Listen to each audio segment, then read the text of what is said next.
Dunia mengatakan utang akan menjadi beban keuangan negara dengan ekonomi berkembang. Untuk itu pemerintah memastikan penambahan dan pengelolaan utang luar negeri akan dilakukan secara hati-hati dan terukur.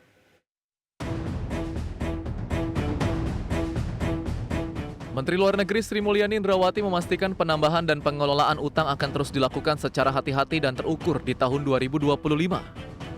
Hal ini untuk memastikan agar anggaran pendapatan dan belanja negara atau APBN tetap sehat dan berkelanjutan.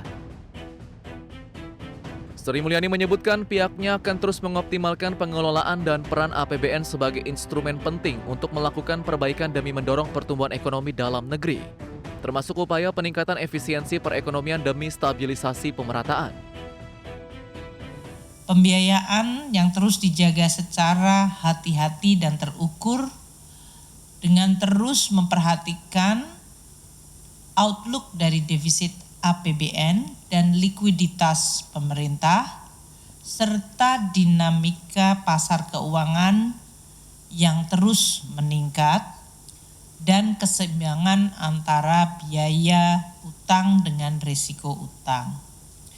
Pemerintah akan terus mengoptimalkan pengelolaan APBN dan peran APBN sebagai instrumen penting untuk melakukan stabilisasi, memperbaiki distribusi pemerataan, dan meningkatkan efisiensi dari perekonomian.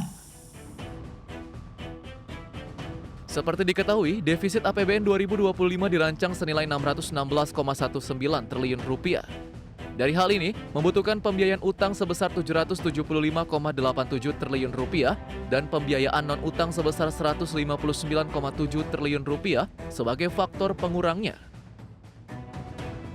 Sedangkan dari Rp775,8 triliun rencana utang tahun 2025 tersebut, sebesar Rp642,5 triliun berasal dari penerbitan surat berharga negara atau SBN, dan sisanya Rp133,3 triliun berasal dari pinjaman. Sementara itu berdasarkan data terakhir, menunjukkan utang pemerintah hingga 30 November 2024 telah mencapai Rp8.680,13 triliun. Jumlah tersebut setara dengan 39,20% terhadap PDB. Posisi utang tersebut tetap konsisten terjaga di bawah batas aman 60% PDB sesuai Undang-Undang Nomor 17 Tahun 2003 tentang Keuangan Negara.